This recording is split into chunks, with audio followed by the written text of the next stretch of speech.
Imagine a world where the brightest star you have ever known has just gone out. This is where we find John, the apostle. The man he followed, the teacher he loved, Jesus, was gone. The air itself felt heavy with sorrow, each breath a reminder of an immense and crushing loss. John walked away from the temple, his heart a hollow chamber echoing with doubt and questions. The world he thought he understood had been shattered into a million pieces. He was adrift in a sea of confusion, his faith tested by the silence that followed the crucifixion. The promises Jesus made seemed distant, like half-remembered dreams fading in the harsh light of a new, lonely day. He climbed a mountain, seeking solitude, a place where his grief could pour out unseen. The questions swirled in his mind like a relentless storm. Why did my teacher have to suffer? Why was he taken from us? What was the purpose of it all? The world below, with its noise and its certainty, felt alien to him. He was a man suspended between two realities. Suddenly, the world around John dissolved. The mountain, the sky, the very ground melted away into a brilliant, blinding light. Not the light of the sun, which casts shadows and reveals the world. This was a light that was everything, filling all of space and time. Out of this luminous heart, a form began to take shape. A child, an old man, a servant. John watched, fear mingled with awe. The vision kept shifting. A being of pure potential, beyond a single identity. Then a voice spoke, not to his ears but to his mind. "John, why do you doubt? Why are you afraid?" The Christ as pure spirit, here to illuminate, not conquer. The vision held John's gaze. Its form settled into a likeness he knew, shimmering with otherworldly light. John felt his spirit lift, drawn into the encounter. The being said, "I have come to teach you what is, what was, what is to come. I will reveal what has been hidden since the beginning. To pull back the curtain on the great mystery, not a parable for crowds, a direct transmission of secret knowledge, a gnosis for those ready to see beyond the veil."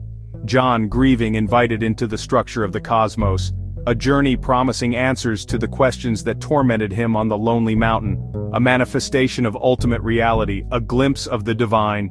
Do not fear its changing forms, for it was the one who is Mother-Father, the invisible spirit before all things. This was the beginning of the Apocryphon, the secret book of John, entrusted with a story so profound, so different from temple tales it could reshape how we see our origins, our destiny. The journey into the unknown had begun. The story then takes a dramatic turn. Within the perfection of the pleroma, one of the eons, named Sophia, which means wisdom, had an idea. Without the consent of her spiritual partner, or the approval of the monad, she desired to create something of her own. It was an act born not of malice, but of a passionate, impulsive desire to emulate the creative power of the great invisible spirit. Because it was done in isolation and without the balance of the whole, the result was not a perfect eon. Instead, it was an imperfect, monstrous being, a shadowy, chaotic creature with the head of a lion and the body of a serpent. This being was cast out of the pleroma, into the void that existed outside the realm of light. His name was Yaldabaoth. Alone in the darkness, possessing a sliver of his mother Sophia's power, he was arrogant and ignorant. Looking around at the darkness he now inhabited, he declared, "I am a jealous god, and there is no other god but me." He was the first archon, the chief ruler of this new lower realm. Using the power he had unknowingly inherited, Yaldabaoth fashioned a host of other rulers in his own image. Together they constructed the physical universe, the stars, the planets, and the earth. But this creation was a flawed imitation, a prison made of matter. The vision reveals our physical cosmos is the handiwork of this lesser, ignorant deity. After creating the physical world, Yaldabaoth and his archons decided to create a being in their own image. They gathered the elements of the earth, molded a clay body and named it Adam. But Adam was an inanimate vessel, a lifeless statue of clay. No soul, no breath, no consciousness. The archons, despite their power, couldn't bring him to life. He lay on the ground, a beautiful, empty shell, a testament to their limits. The divine powers in the pleroma, led by the repentant Sophia, devised a plan to redeem the lost light. They tricked the arrogant Yaldabaoth. They told him to blow his own spiritual power, the power from his mother Sophia, into the clay's face. Believing it was his might, Yaldabaoth obeyed. He breathed into Adam's mouth. In that instant, the divine spark, the piece of the pleroma Sophia had lost, entered the human form. Adam stirred. He came to life. He became more intelligent and luminous than his creators.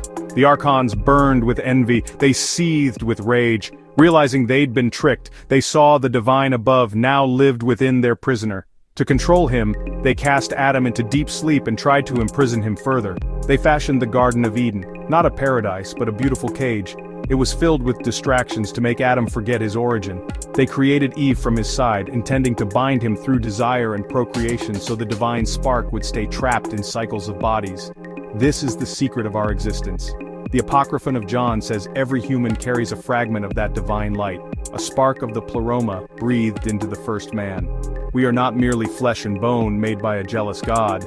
We are spiritual beings, exiles from a realm of light, trapped in physical shells. The vision given to John does not end in despair. It is a story of hope. The luminous Christ explains that humanity is not abandoned in this material prison. The divine realm of the pleroma is actively working to help us awaken. The Christ himself is a messenger, sent from the world of light, reminding humanity of its true nature. His purpose was not to die for our sins as the archons claim.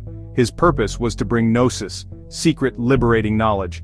This knowledge acts as a key, unlocking the divine spark that lies dormant within each of us. The path to salvation is not through blind faith or obedience to external laws set by the rulers of this world. It is a journey of inner discovery.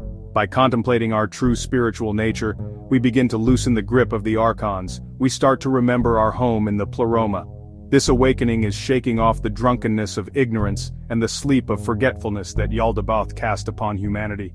The Apocryphon of John offers a profound reinterpretation of life and purpose. It suggests our struggles are part of a cosmic drama, a battle between the forces of ignorance and the call of divine light. Our suffering is not punishment but a symptom of separation from our source. The hope it provides is the certainty this separation is not permanent. We are divine sparks temporarily lost in darkness. We possess the innate ability to find our way back to the light.